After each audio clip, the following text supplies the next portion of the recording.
Okay, everyone, good afternoon. Welcome to the School Readiness VPK Program Assessment Overview.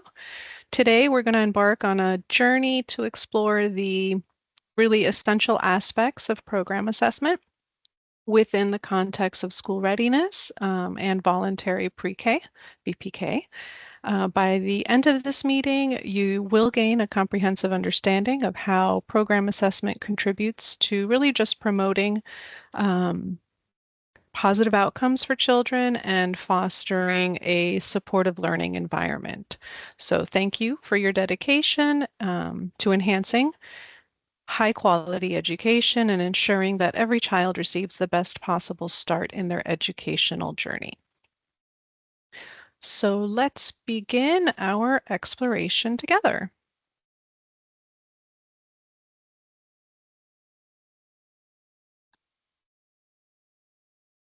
Before we begin, a few housekeeping items.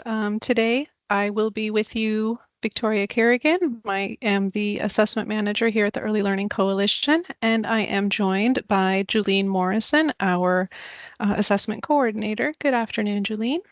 Good afternoon, Victoria. Welcome, everyone. Thank you. Before we do begin, please be aware that this session is being recorded. It will be available for you on our YouTube channel shortly after for your future reference.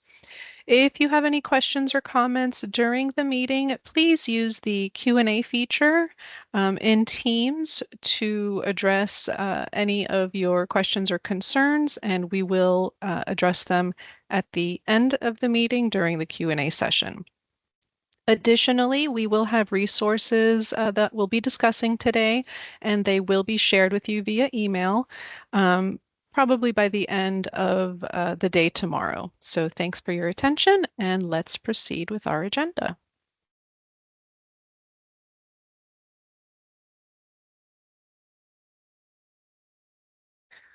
Okay, so welcome to today's session on program assessment. We're going to dive into some essential guidelines, procedures that are aimed at maintaining standards and improving educational outcomes. Throughout this agenda, we'll explore really some key topics that are crucial to the understanding and implementation of program assessment. So first, we will be talking about the Florida Department of Education guidelines. We'll begin with an overview of those guidelines, outlining the regulatory framework and the expectations for your programs. We will discuss exempt providers.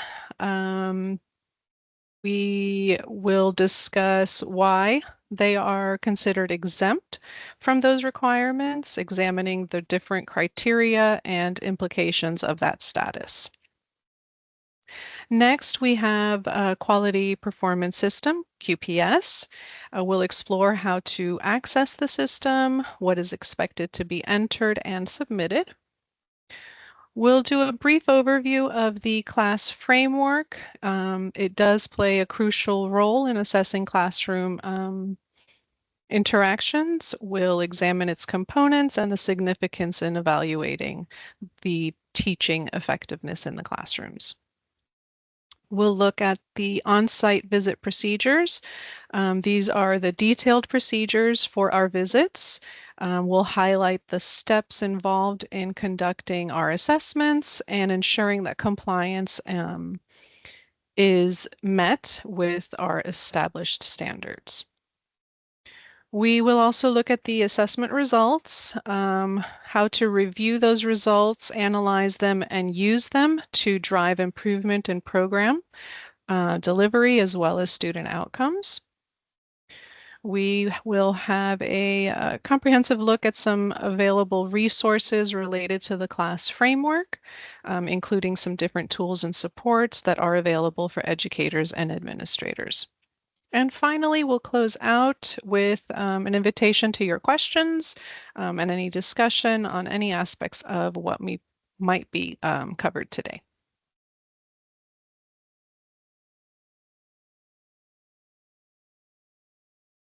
All right, so let's dive right in.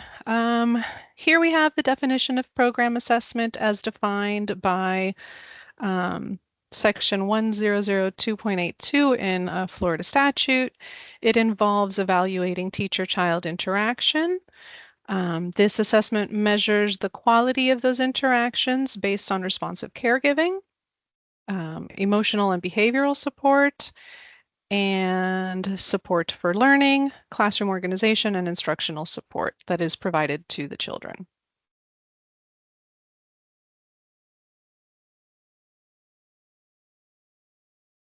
One of the first rules that we are regulated by is 6M 4.740. This was established by the Florida Department of Education. It outlines the program assessment requirements for school readiness program. The primary purpose of the rule is to ensure that early childhood education providers are adhering to high standards of quality, thereby promoting optimal developmental outcomes for children.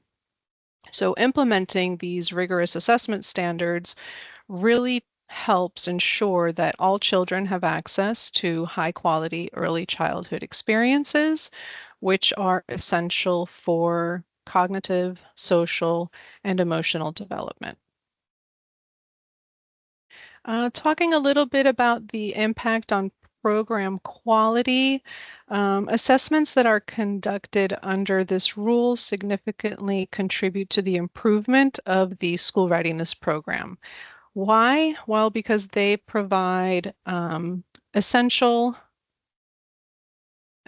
insights into effectiveness of teaching practices and learning environments. So as a result of those insights, the programs can implement targeted interventions, such as maybe revising the curriculum you're using or introducing new instructional strategies, which are going to lead to measurable improvements in child outcomes. Furthermore, the feedback that you receive from this assessment process will help facilitate ongoing dialogue between the educators, administrators, and coaches.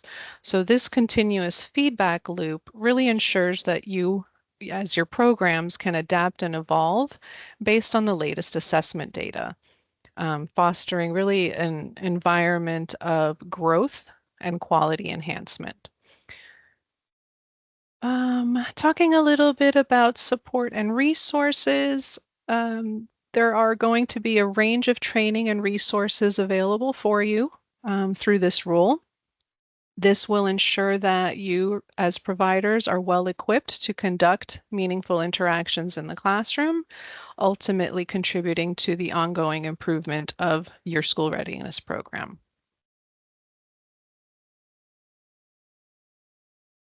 So that's Rule 6M 4.740, that is for school readiness. The next one that guides our work is for VPK, for voluntary program. It is Rule 6M 8.621. Looking at an overview of this rule, it's really designed to enforce the essential program assessment standards for VPK providers. It aims at upholding quality of early childhood education, and it mandates the rigorous assessment protocols to evaluate these VPK programs systematically. So basically, the overarching goal is to maintain and enhance the overall quality of VPK programs statewide. Looking at quality standards, the standards for evaluating VPK providers really encompasses a large range of criteria that's essential to foster effective early childhood education. Providers are assessed based on the quality of their classroom environments through those teacher-child interactions, ensuring that the children are safe, that they're being stimulated, and that the environment is conducive to learning. So these measures collectively are really supporting the continuous improvement of VPK programs and the achievement of educational excellence for young children. What type of impact does this have on you as providers? Continuous improvement is central to all of the expectations throughout the rule. So it requires providers to actively use the assessment data to really refine the instructional strategies and enhance learning outcomes for children.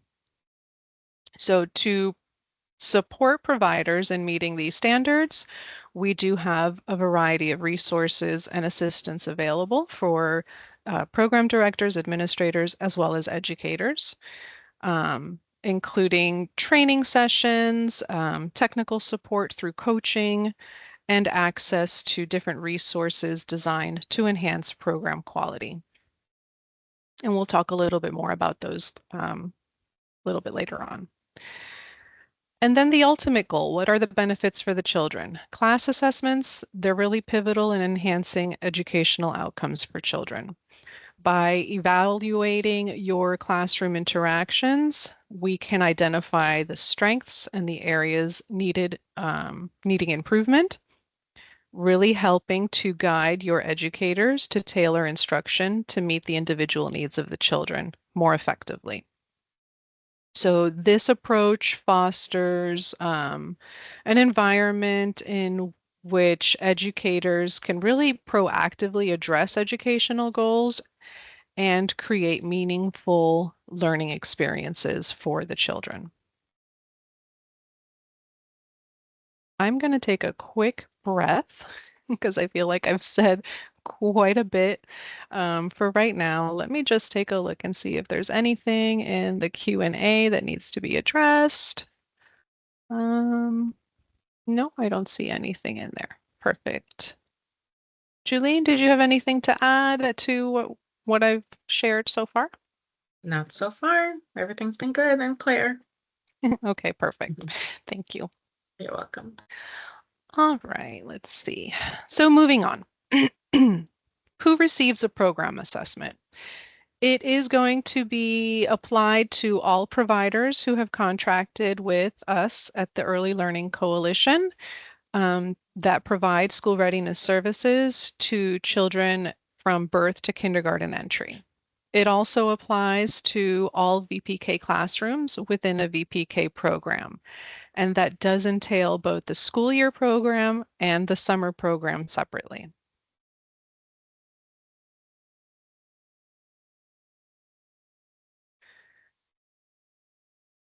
A class observation.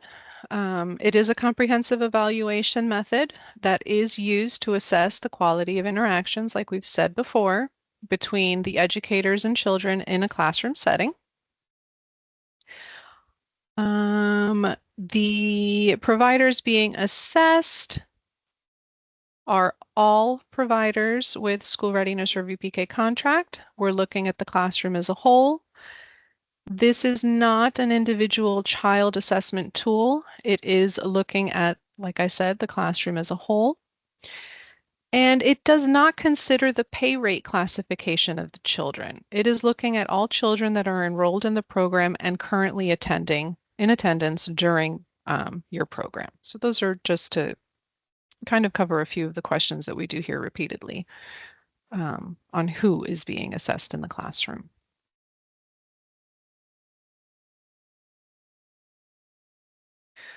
As far as the assessment tool, the legislature did pass back in 2018 and then again in 2022 the requirement that all contracted providers would be receiving an annual program assessment using the classroom assessment scoring system, which is created by Teachstone. The bills do intend to increase the quality and accountability of the early learning programs.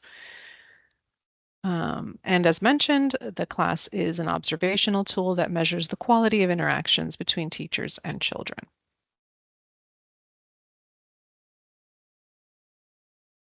Talking a little bit about the assessment frequency, it is an annual program assessment, which means that each fiscal year between July 1st and June 30th, the assessments will be conducted on a regular basis, regardless of what the score may be.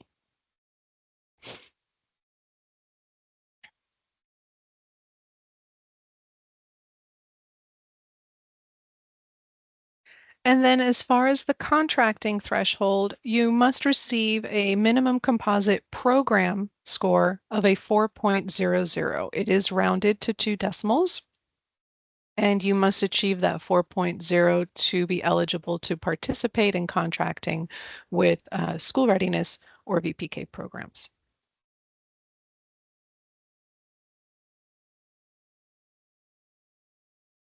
How is this score calculated? It is an average of all the DEL adopted dimension scores, but it does omit the negative climate score.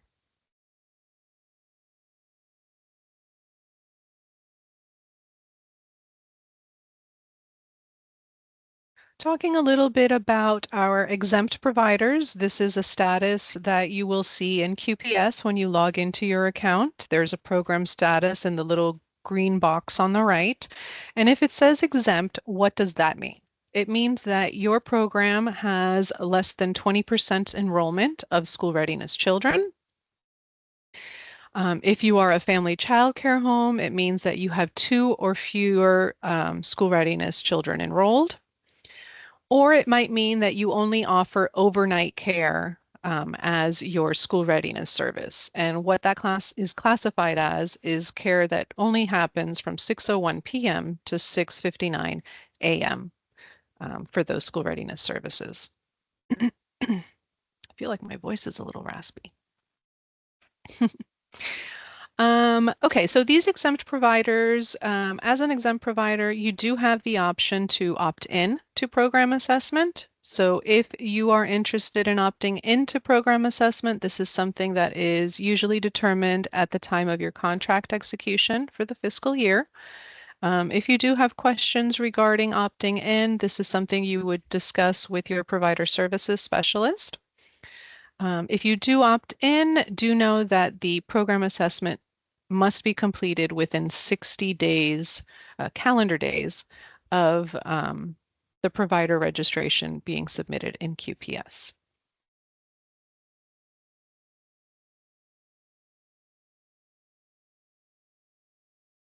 For our exempt providers who receive a notification that the exemption has been lost, what this means is that providers will no longer be considered exempt.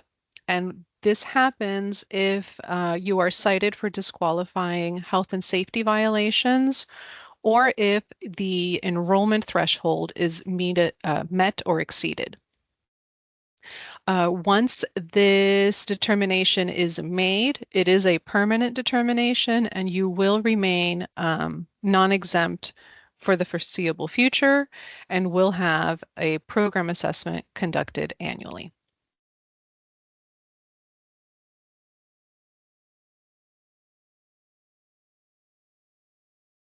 Let me take a quick break, take a look at the Q&A. I don't see anything in there. Perfect. All right, so let's continue. Lots of information to share.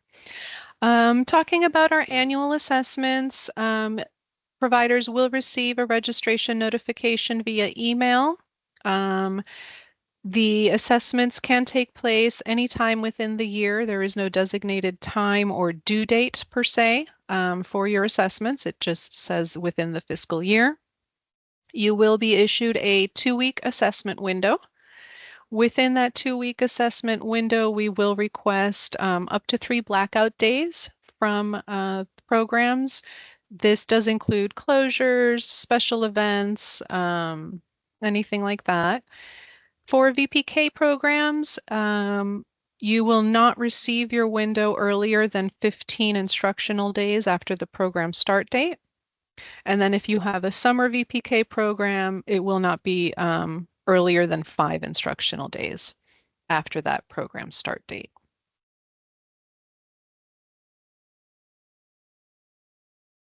For our providers that are dually contracted, school readiness and VPK, we wanted to let you know that the VPK classroom that is participating may be used for meeting the minimum threshold requirements for both school readiness program assessment as well as VPK program assessment. So you would not need an additional age level for VPK or pre-K for those. However, the caveat there, the system may randomly select a different pre-K age level classroom for our school readiness. And if so, we do have to abide by those randomly selected classrooms. So I just wanted to put that out there.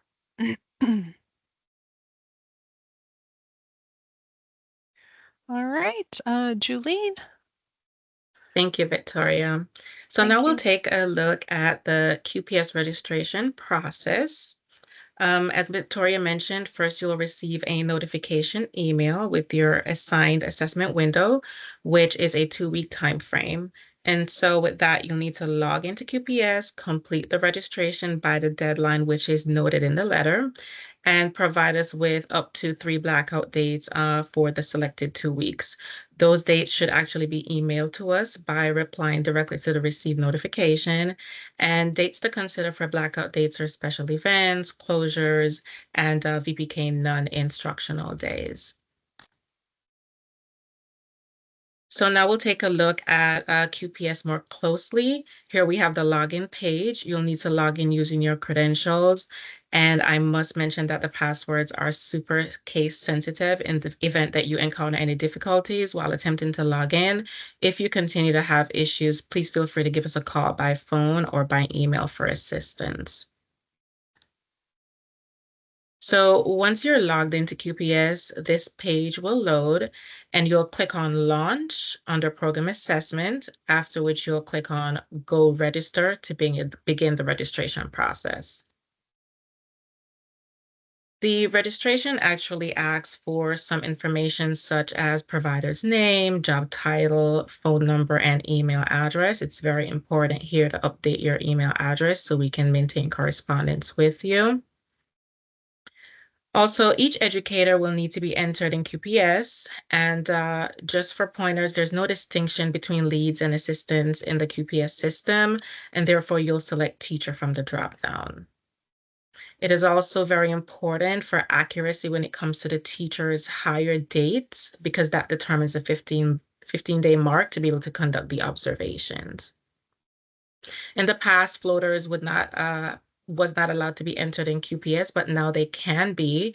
However, they need to be entered under other staff where there will be a floater option available in the dropdown. However, floaters should not be assigned to any of the classrooms, but as far as substitutes, they do not need to be entered in the QPS system. Next would be entering all active classrooms with children from birth to kindergarten entry. And we ask that you use the current names of the classrooms in your program, as well as for VPK, you'll use the name of the classroom that's listed in the ELC portal. You'll also need to select the class tool from the dropdown, and this is always based on the majority of the age levels of the children in the classroom. For language of instruction, we ask that you select the primary language, and if it's bilingual, to please select Spanish. So once all the classrooms and the educators have been entered and educators have been assigned to the classrooms, you'll then proceed to submit the registration. Once the registration has been approved, the status will change and you'll see pending composite score, and it will then update after assessments have been completed. There are 3 options that it will update to. It's annual composite, quality improvement plan, QIP composite, and score below the contract threshold. The monthly roster. So as a part of your contractual obligations, a monthly roster is required to be submitted by the 15th of every month. So updates regarding classrooms, whether you've opened or closed classrooms, as well as updates to current staff, must be reflected in QPS every month. If there are no changes, a submission is still required. On the right of the screen, you can see the monthly submission status. Therefore, you can check if your submission went through. And just to note that the ELC, as well as the QPS system, does send notifications out to you prior to the due date. I've had many providers share that they complete the monthly roster when they're submitting their attendance. That's wonderful. And you can also submit it once changes have occurred in your program. You don't necessarily have to wait until the 15th to submit the roster. When it comes to the infamous red exclamation mark, it does prevent you from making a submission, and therefore you have to go back and check where the exclamation marks are. It often means that information is missing and has to be entered before the submission can take place. Most of the time, it's educators not being assigned to a classroom, the date the classroom was opened is missing, or an educator was not assigned to a classroom. So once those issues have been addressed, you should be able to move forward with the submission. And if not, please feel free to always reach out to us. Now, if a submission was missed, unfortunately, the system does not allow you to go backwards. You can only move forward with regards to the current submission that is pending. And lastly, with regards to monthly rosters, if your program status is currently exempt, you're not required to complete monthly rosters in QPS. We have a few tips for you with regards to registration to make the process smooth. First is to have staff files easily accessible, as you'll be needing information like their start dates and their date of birth. To also have class lists handy to determine the age levels of the children when selecting infant, toddler, or pre-K in the QPS system. It's required that educators' legal names are entered, and we ask that you also use the name of the classroom as you currently have it at your program. As far as VPK, the name of the classroom should be the one that's listed in the VPK application. For the ELC portal, there are some crucial updates that are always needed, such as email address and phone number, your hours of operation, any closure dates that you might have that are coming up. The educators must be there. All educators listed for the classrooms must be there for VPK providers, and all the active classrooms for VPK must be also in the portal along with your non-instructional days. So once you've submitted your registration in QPS, you will receive a SRPA information session call where we'll review the registration, confirm your blackout dates, review the assessment procedures, and you'll have the opportunity to also ask questions. After the call, you do receive a confirmation letter by email, and it will request the upload of a class list for each of your classrooms with detailed instructions. For VPK, you will be sent a form via a link, and some requested information will need to be submitted, such as the total number of VPK classrooms that are active, up to 3 dates for special events, closures, or non-instructional days. We'll also need to know the language of the classroom and the assigned instructors as well. And then now VPK will, Victoria, I'm sorry, we'll talk to you a little bit about class. Thank you, Julian. Let me take a quick look at our Q&A, make sure there's nothing that needs addressing. Nothing yet. Okay, so let's take a look at what is class. So class, for some of you that are newer, is an acronym of Teachstone's observation tool. It is the classroom assessment scoring system. It measures the quality of teacher-child interactions in an educational setting. The focus is on high quality interactions and creating a shared understanding of what quality is in your program. It's used to create a system that enables data-driven improvement. And we're looking to improve teaching quality through tailored and individualized professional development. So who uses class? Many states within our nation, as well as worldwide, use the class measure in their quality improvement systems. There is strong evidence and research that shows that the tool is one of the closest predictors of child achievement rates later in their lives. The system works with any curriculum in any educational setting. This can include family childcare homes, private centers, Head Start, K through 12 programs as well. And some institutions use class alongside other assessment systems to just further their improvement systems.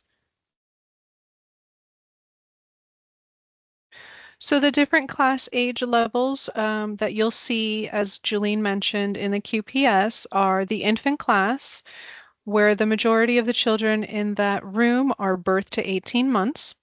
The toddler class, which means the majority of the children are 19 to 35 months. And the pre-K class, where the majority of the children are 36 months to kindergarten entry. So that's 3 years and up.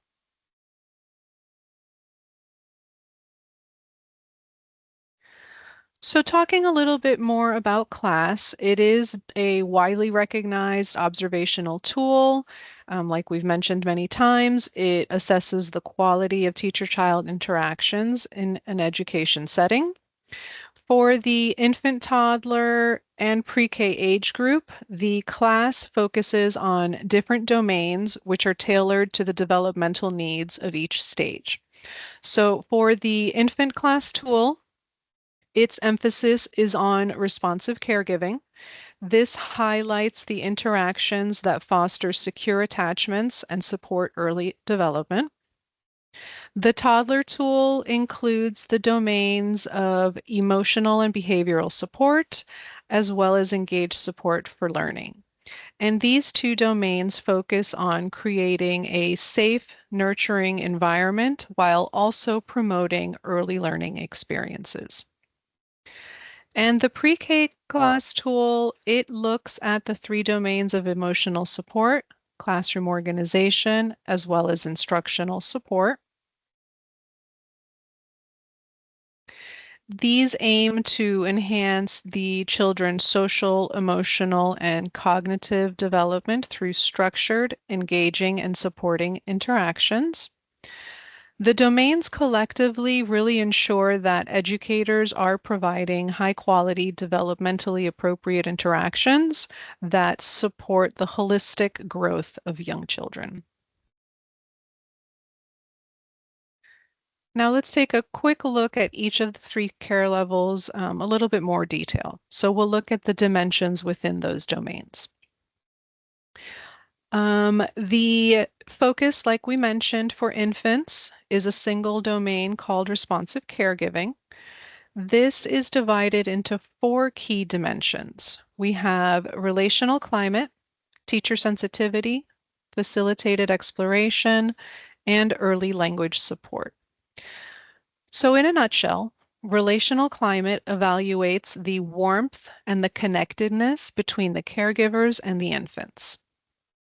Teacher sensitivity assesses the caregiver's responsiveness to the infant's needs and signals.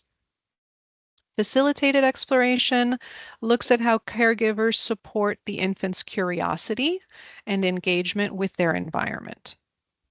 And then early language support examines how caregivers encourage and respond to the infant's vocalizations and their early attempts to communication.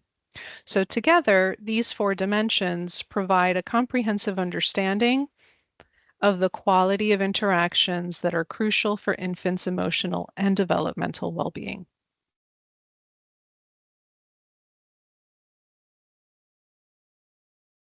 Looking at the toddler class, again, this tool focuses on two primary domains, the emotional and behavioral support and engaged support for learning. So within these domains, let's look at the dimensions. The positive climate, negative climate, teacher sensitivity, regard for child perspective, behavior guidance, facilitation of learning and development, quality of feedback, and language modeling. These dimensions capture the nuanced ways in which teachers create a warm, supportive environment, manage their behavior effectively, and promote active, engaged learning through responsive and enriching interactions. And the third of the three age groups that we use for program assessment is divided into three main domains: emotional support, classroom organization, and instructional support.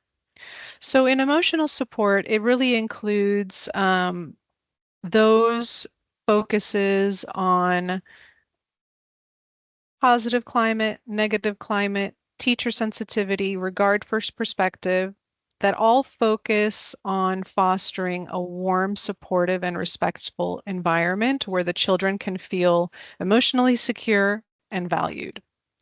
Classroom organization looks at behavior management, productivity, instructional learning formats, and these targeted areas look at the effectiveness of classroom routines, the management of children's behavior, and the use of varied learning activities to keep the children engaged.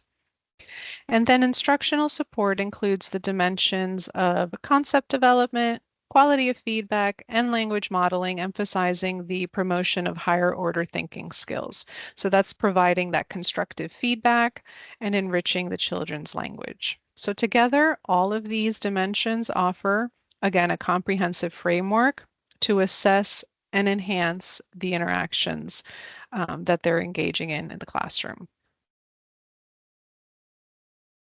I think my computer just went crazy. There we go. Okay, so the number of assessments that are conducted.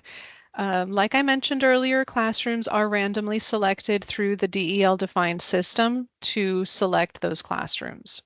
50% of each age level are selected, so infants, toddlers, and pre-K. And we do round up odd number of rooms for those required age levels. And then for VPK, it is 100% of all VPK classrooms. In our organization, we use two terms really interchangeably for assessment specialist and class certified observer. So our observers are certified reliable observers for the age group in which the classroom is being observed. Talking a little bit more about our staff. Our assessment specialist team is highly skilled, dedicated to ensuring the highest standards in classroom quality evaluations. So they are trained by Teachstone. Our specialists undergo rigorous preparation to really master the class methodology. They engage in monthly calibrations to maintain their scoring accuracy and reliability. Really to ensure the consistent assessment practices. And to further enhance their precision, our team employs internal double coding and does collaborate with Teachstone for double coding, providing an additional layer of quality control. And our specialists are also certified class trainers that are equipped to guide and support educators in implementing effective teaching practices. Julene, want to talk a little bit about this? Definitely. Thank you, Victoria. So now we'll talk a little bit about the on-site visit procedures for assessment day. The assessment specialists or class observers, as Victoria mentioned, they typically arrive within your operating hours. For school readiness, that's typically anytime between 8 and 9 a.m. But for VPK, arrival time is around 30 to 45 minutes before your VPK instruction begins. We will conduct a classes verification as well as educator room assignments. That's all verified on site. As we know, things do change on a daily basis. And after that's been verified, the assessment specialists are introduced to the educators. And just want to note that directors, although we know you like to be on site, it is not required as long as someone there is available to confirm the class list and the educator assignment, everything should run smoothly. All educators can be observed for school readiness, meaning as long as one educator has been in the classroom for at least 15 days, the observation can still move forward. But for VPK, either the lead, the aide, the VPK director, or the substitute can be observed. We've received questions from time to time with regards to if the instructional director can be in the classroom. He or she is welcomed if that's the daily practice. And as far as volunteers, unfortunately, they're not permitted during the observation. For therapists, they are allowed to be in the classroom during observation if that's where therapy typically takes place. And then once observers start their observation process, they are completely quiet for a duration of the 2 hours. The observers are not allowed to assist with children, to supervise or assist in any way possible. They're literally like a fly on the wall during the observation. They actually do remain with the group during the observation, and they do not leave the classroom during scoring time. During the observation, the assessment specialist watches the interactions between the educators and the children and take notes for about 15 to 20 minutes. And then they'll pause and assign codes. So you might notice that their backs are turned or they're not focusing on the interactions that are happening in the classroom at time. That's because they're focused on scoring. And this happens for 4 cycles. As far as outdoor time, infants and toddler observations are conducted inside and outside. Pre-K can also be observed outdoors if the interactions and the activities provided are instructional. If not, the assessment specialist will pause and she'll wait until the group is going back inside at transition to continue with the observation. However, for VPK, outdoor activities must follow VPK instructional guidelines, and therefore VPK outdoor time is observable. Please be aware that multiple visits may be needed to complete all the observations at your site. And in the event there are some circumstances beyond our control, extensions may be needed, and this will most definitely be communicated with you. So you might ask, how do you prepare for a class observation? First and foremost, you want to let the children know that there's going to be a visitor in the classroom in the upcoming weeks. And while we know it's quite natural to be nervous during an observation, we do recommend that you conduct yourself as if it was any other day. The goal is to see a typical day in the lives of the children and the educators. Now we have some things to know before your class observation. A class observer is looking at how the children interact with their educators and with their peers, and how effective the interactions are is often gauged by the children's responses and their behaviors. The observers expect to see children do what they normally do. Things are going to be happening, but the important part is how you handle those things, as that's what the class observer is paying attention to. Two things to note: that class trainings are not a requirement prior to observation, and professional development is highly encouraged all year round. So our class observers do their very best to remain invisible, even though it's hard. Um, and I've always recommended to educators not to pay much attention to what the assessment specialists are doing, seeing that the observation has a process where they might sometimes appear to be disconnected. They may have a neutral face while they're focused on their observations. Sometimes they might be documenting a lot of notes, other times less so, depending on the observation phase. The assessment specialist will be moving around the classroom, mostly to where the action is, to be able to see and hear what's happening in the classroom. The class observer does take a look at the overall environment and average experience of the children within the classroom and with all the educators that are present. Another frequently asked question is, when do we get our results? So your results are sent to you by email within 14 days after all observations have been completed. And detailed copies of those reports can always be requested by filling out the link in the composite score email. We kindly ask that you allow up to 14 days to receive those reports.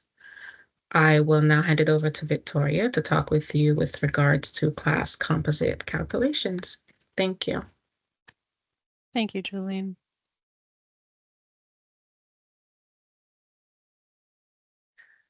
Okay, so the class program composite score calculation is the method used to evaluate the overall quality of a program based on the classroom's assessment scores.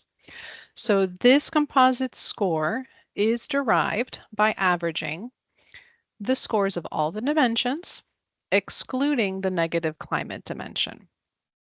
And it is across all assessed classrooms within the program. For accuracy, every classroom must be evaluated before the final composite score is calculated. And once the dimension scores are averaged, the final program assessment score is rounded to 2 decimal places, providing a precise measure of the program's quality in supporting effective teacher-child interactions. So let me give you a quick example. If you have 2 toddler classrooms, there are 8 dimensions on the toddler class tool, but if we omit the negative climate, that's a total of 7.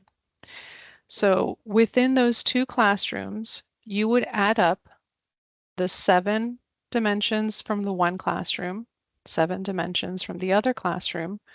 You'd get a total, and then you would take that total and average it by the 14 dimensions that were included in that number. So that's how really quickly you would get that composite score for those 2 classrooms.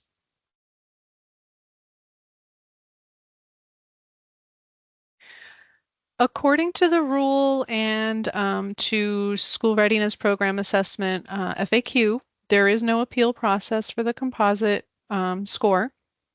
Question 16 specifically addresses whether a provider can appeal their program assessment score, clarifying that appeals are not permitted.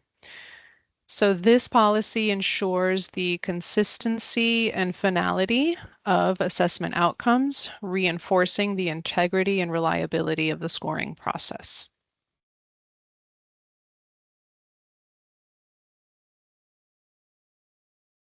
So let's talk a little bit about interpreting these class scores. The tool uses a scoring system to evaluate the quality of interactions across all of the dimensions, and the scores do range from a 1 to a 7. So within the low range, scores of 1 or 2, this is indicating low quality interactions that need significant improvement. What does that mean? It means that the behaviors were lacking or rarely present or of low quality. For scores in the mid-range, ranging from 3 to 5, this suggests that interactions are moderately effective, but there's room for improvement. So that means that the behaviors were somewhat present or a part of just some children's experience. And then within the high range, scores of 6 to 7, this reflects high quality interactions, indicating exemplary practices that strongly support children's development. And what that means is that the behaviors were consistently present and reflect every child's experience. So this scoring range can help educators and programs identify the different areas of strength within the classroom and also your opportunities for growth, aiming to improve the overall quality of the education.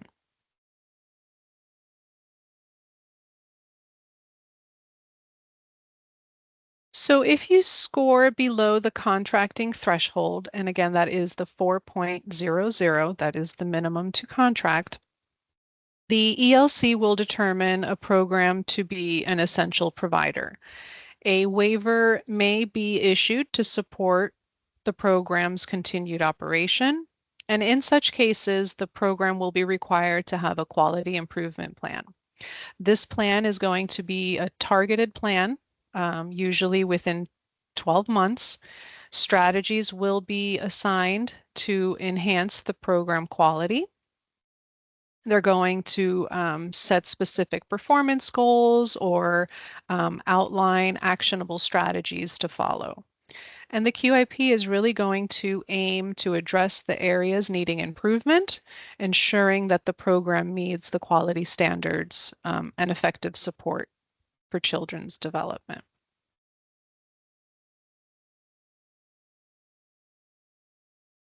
However, if the Early Learning Coalition determines that a program is not an essential provider, the program does have the option to request a second assessment at their own expense. To initiate this process, the provider must submit a written notification within 30 days of receiving the composite score notification email. Um, the new composite score resulting from that second assessment must meet the contract minimum threshold to ensure compliance with the standards. So this is again only for those programs that score below the program composite score of a 4.00. And if you have questions regarding that option, you will be referred to the Director of Quality Assurance, who is Dominique Rule.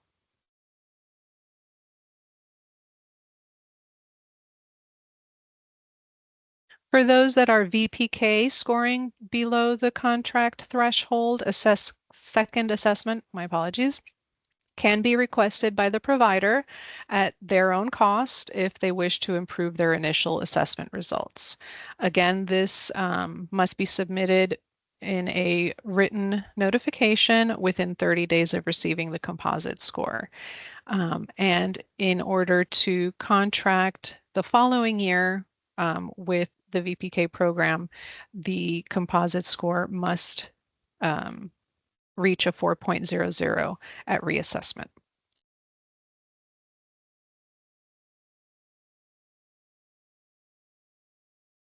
Okay, talking a little bit about the quality improvement plans. The program assessments are typically going to be conducted within 60 calendar days prior to the conclusion of that 12-month plan. Providers who opt to conclude their QIP before it's scheduled to complete can definitely undergo a second assessment earlier. However, they must finance it, pay for it independently.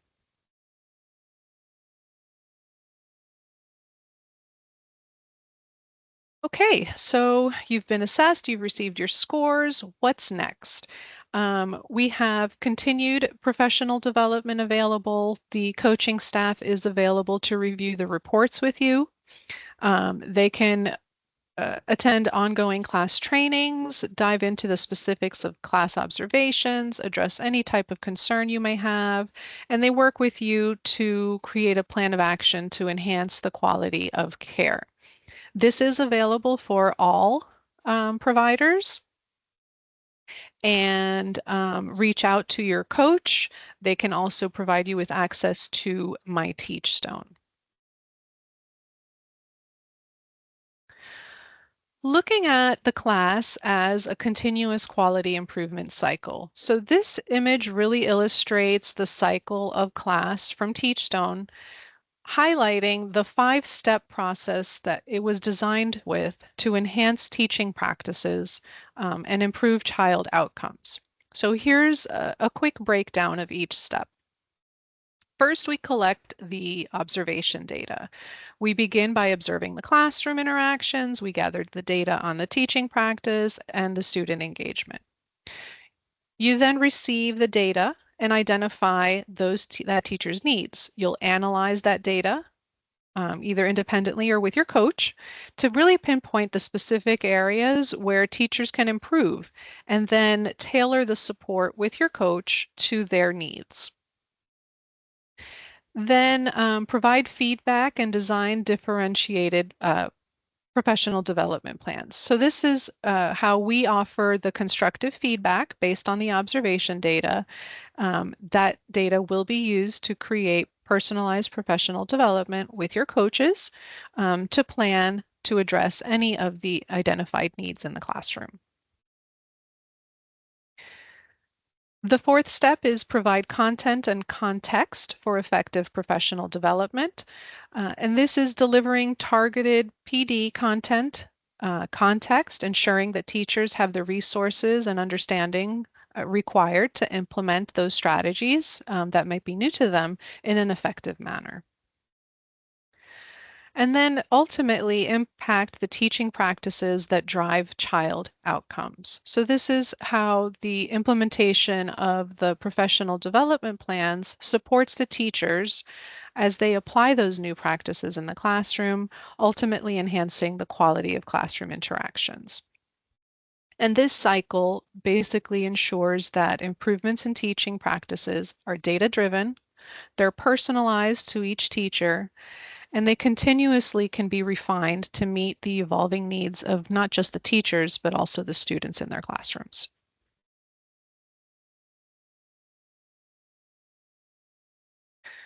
Class knowledge and resources. The Teachstone website really serves as a comprehensive resource hub that's tailored both for educators and administrators seeking to enhance the quality of your interactions. It does offer a variety of tools, training programs, and other resources that are centered around class. You can access this as educators through your coach. You can request the My Teachstone subscriptions, where you can get additional subscription access and supports through Teachstone. And also always looking at our training website for trainings that we offer free of charge, mostly virtual, some in person, that are also centered around class. Before we take questions, Julene, I think I'm going to go ahead and share the other slides, and then we'll get back to the questions. Sounds good. Okay, so we do have a list here of our team's upcoming trainings available on our training calendar. The assessment specialist team do take the summer to create trainings that are specifically geared to the supports that we've seen throughout the year for our teachers in the community. There are still a few spots open for these trainings, and they do provide in-service hours for participants, so please do share them with your colleagues and sign up today. We have on the 25th practical ways to enhance regard for perspectives throughout the day in toddler and pre-K classrooms. That one's going to be at 6 p.m. And we will also have a second round of that at 1 p.m. on August 6th. Then we do have roundtables on supporting children with diverse abilities coming up on the 31st. That'll be at 6 p.m. And we will have a second round on August 5th at 1. And then on August 7th at 1 o'clock, we have a Ask the Assessment Specialist training. That will be in English, and this following day we will offer it also in Spanish. So do check out our ELC training calendar and sign up for those.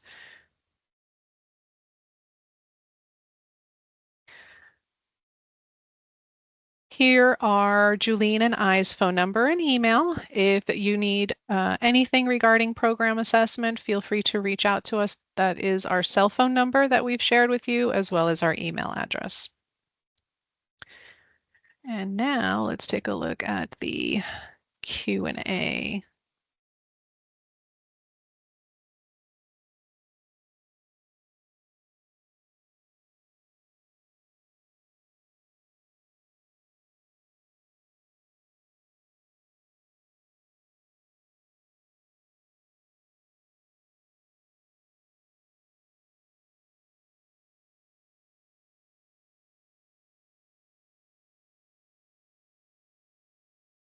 Julene, I don't see anything in the Q&A, do you? I actually don't. Okay. All right, so we are at 2:01. I am amazed that we were able to fit all that within an hour because I know it was a lot of I know, information. I was getting worried. All right, so like we said earlier, we will be sharing some resources with you via email that you can also share with your teachers.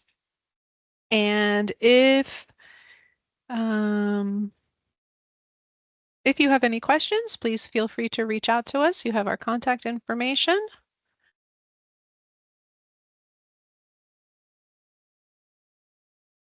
We thank you for providing this, for attending this meeting, and for your commitment to high quality early childhood education for all of our children in Palm Beach County.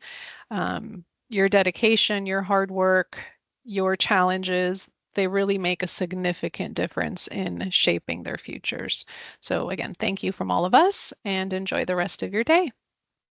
Thank you, everyone. Thank you, Julene. You're welcome, Victoria. Have a great day, everyone.